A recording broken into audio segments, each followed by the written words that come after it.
కానీ ఈషా ఇక్కడ ఇండస్ట్రీలో వెనక నుండి ఏదో ఒక పుష్ ఇచ్చే వాళ్ళు ఉండడము, లేకపోతే ఆల్రెడీ ఫుల్లీ ఇండస్ట్రీలో సెటిల్ అయిన పేరెంట్స్ ఉండడం అనేది నీకు ఎన్ని ఫెయిల్యూర్స్ వచ్చినా సక్సెస్ వచ్చినా you go back to them. మనకంటూ ఒకటి ఉంది, ఆల్రెడీ ఒక హిస్టరీ ఉంది, ఒక లెగసీ ఉంది. ఎప్పుడో ఒక రోజు ఇవాళ కాకపోతే రేపు వస్తుంది అనుకోవడం ఒకటి కానీ పొద్దున్న లేచిన దగ్గర నుంచి మొత్తం నేనే ప్లాన్ చేసుకోవాలి, నెక్స్ట్ ప్రాజెక్ట్స్ రావడానికి నేనే ప్లాన్ చేసుకోవాలి, రైట్ నో ప్రాజెక్ట్ సక్సెస్ అవ్వడానికి నేనే ప్లాన్ చేసుకోవాలి, నా ఫ్యూచర్ ఎలా ఉండబోతుందో నేనే ప్లాన్ చేసుకోవాలి, ఎవరిని కలవాలో నేనే ప్లాన్ చేసుకోవాలి, ఎలా ఉండాలో నేనే ప్లాన్ చేసుకోవాలి, ఎలా ట్రెండీగా తయారవ్వాలని, ఎవ్రీథింగ్ ఆన్ యువర్ షోల్డర్స్. బరువు అనిపించట్లేదా?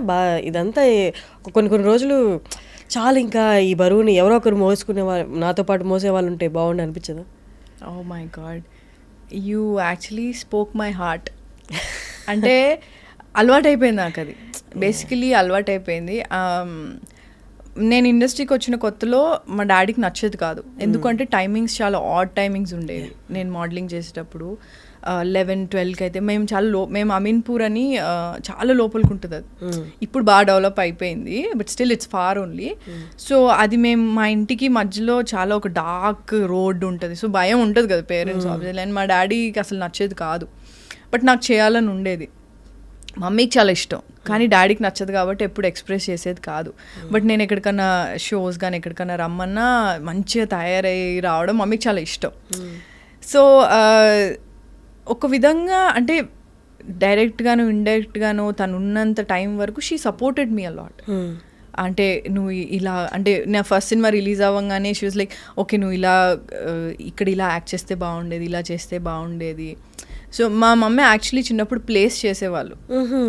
యా, సో ప్లేస్ చేస్తే తనకు కొంచెం ఏదో ఐడియా ఉంది, ఒక ఎక్సైట్ అయిపోతుంది చిన్నపిల్లలాగా మమ్మీ.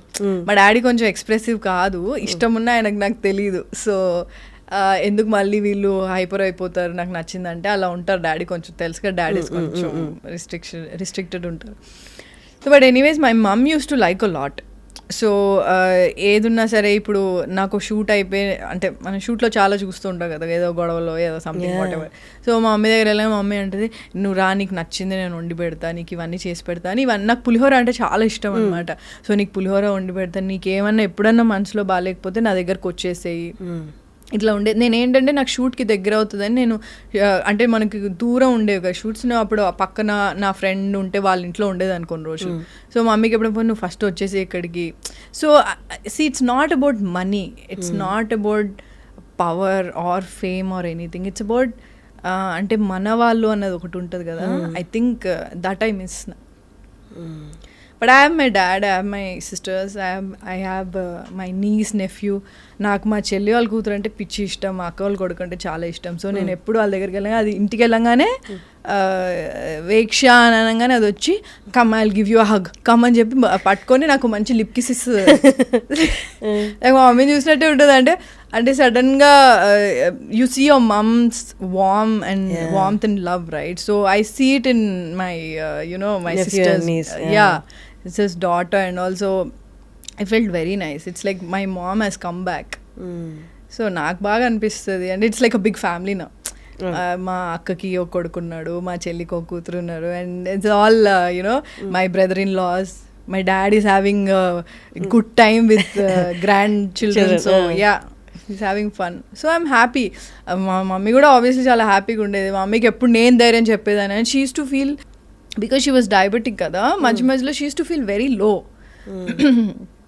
అంటే నా హెల్త్ ఏమైపోతుందో ఏమైపోతుందో కొంచెం ఎక్కువ భయపడేది అనమాట. సో నేను ఏం కాదు, నీకు రేపు అక్కకి ఎవరో కొడుకో కూతురో పుడతాడు కదా, నువ్వు ఆగు, నువ్వు ఎందుకు ఇలా అవుతున్నావు అని చెప్పి నేను ధైర్యం చెప్పేదాన్ని మమ్మీ. హైలీ అంటే ఎక్కువ ఉండేదా?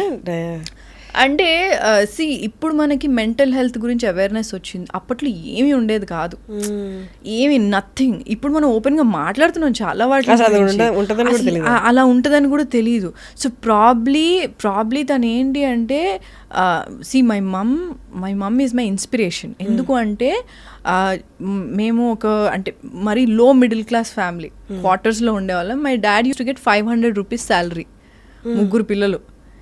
సో మేము మా చెల్లి వాళ్ళ స్కూల్లో ఒక ఫెస్ట్ లాగా అయ్యింది, స్కూల్లో ఏదో సంథింగ్ ఫంక్షన్ ఏదో అవుతే we had only 10 rupees note మా డాడీ దగ్గర. సో మమ్మీ ఈ అంటే ఇలా ఉంటే ముందుకు వెళ్ళలేదు family. So she started textile business. ఇంట్లోనే బట్టలు పెట్టి, సో నేను ప్రతి ఇంటికి వెళ్ళి కొత్త బట్టలు వచ్చాయి, కొత్త స్టాక్ వచ్చాయి అని చెప్పి నేను సైకిల్ మీద వెళ్ళి చెప్పేదాన్ని.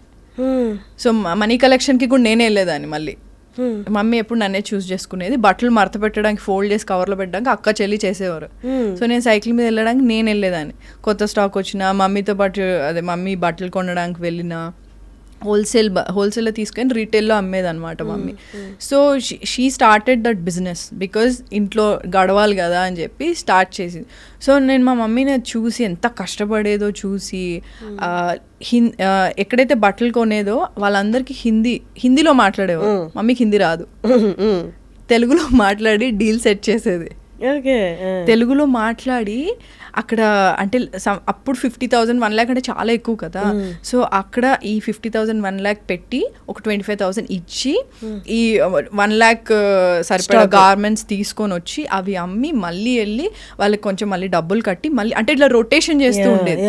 So she was very clever, like the smart. అంటే నీకు ఇంట్లో ఇన్ని ప్రాబ్లమ్స్ ఉన్నప్పుడు, ఫైనాన్షియల్గా చాలా ఇది ఉన్నప్పుడు ఆటోమేటిక్గా నువ్వు ఏదో ఒకటి చేయాలి ఫ్యామిలీ కోసం. సో తను అలా చాలా చేసింది.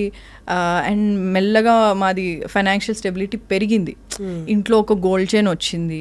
ఇట్స్ నాట్ దట్ డాడీ ఏం చేయలేదు కదా, డాడీ కూడా చాలా కష్టపడ్డారు. But still government job daddy, central government job. So ఆ టైంలో అంతే ఉండింది శాలరీ, బట్ ఫ్యామిలీకి సరిపోయేది కాదు.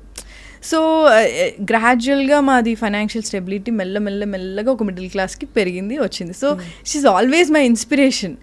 సో నేను ఇప్పటికీ అరే ఇట్లా చేసి ఉండాల్సిన, అట్లా చేసిన అంటే నాకు మమ్మీ అంటే అరే ఏం కాదు, ఎక్కడి నుంచైనా నువ్వు స్టార్ట్ చేసుకోవచ్చు. నీకు మధ్యలో నీకు ఒకటి పోయింది అంటే నువ్వు ఏదన్నా నీకు నచ్చింది నువ్వు చేద్దాం అనుకునే, నీకు ఇంట్రెస్ట్ ఉన్నది నువ్వు స్టార్ట్ చేసుకొని నువ్వు చేసుకోవచ్చు అనేది I believe in it because of my mum.